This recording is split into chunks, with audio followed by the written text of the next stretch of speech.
Magandang umaga, ito ang UNTV News Break. Isang mahalagang pag-uusap sa telepono ang naganap sa pagitan ni Pangulong Ferdinand Marcos Jr. at Pangulong Donald Trump ng Estados Unidos. Nangyari ang pag-uusap matapos ang naging pagpupulong ni Pangulong Marcos at US State Secretary Marco Rubio sa Malacanang noong Miyerkules. Tinalakay ng dalawang lider ang kasalukuyang pandaigdigang sitwasyon ng ekonomiya at seguridad. Kasama rin sa inilahad ni Pangulo ang mga pinakabagong insidente sa Ayungin Shoal.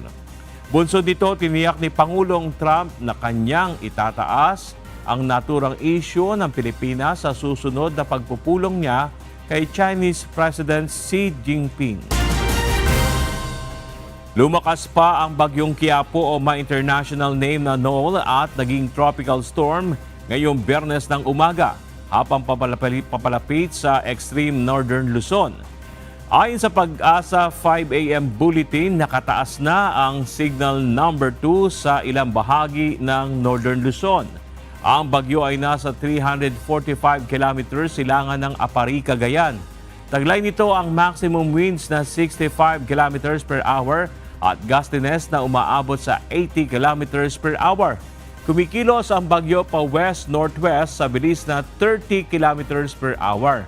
Nasa ilalim ng signal number 2 ang Batanes, Babuyan Islands at hilagang bahagi ng mainland Cagayan. Kasama ang Santa Ana, Gonzaga, Santa Teresita, Bugay, Camalanyugan, Apari, Ballesteros, Abulog, Pamplona, Sanchez Mira, Claveria at Santa Praxedes at hilagang bahagi ng Ilocos Norte kasama ang Pagudpud. Posibleng maranasan ang lakas ng hangin na nasa 62 hanggang 88 kilometers per hour sa loob ng 24 na oras na may minor to moderate threat sa buhay at ari-arian.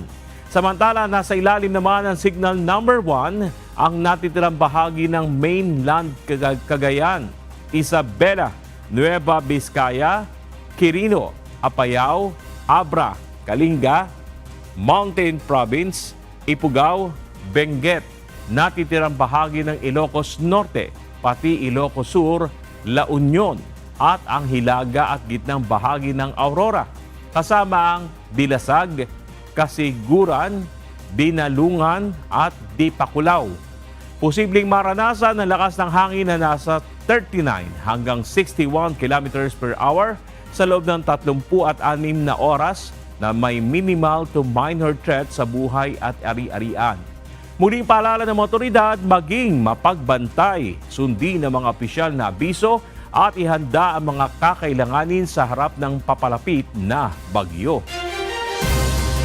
At yan ang mga balita sa oras na ito. Para sa iba pa mga balita, maaari po ay bumisita sa official social media accounts ng UNTV News and Rescue. Ako si Bernard Dadis at dito sa UNTV, Diyos ang aming sandigan, serbisyo publiko ang aming pinahalagahan. Magandang umaga.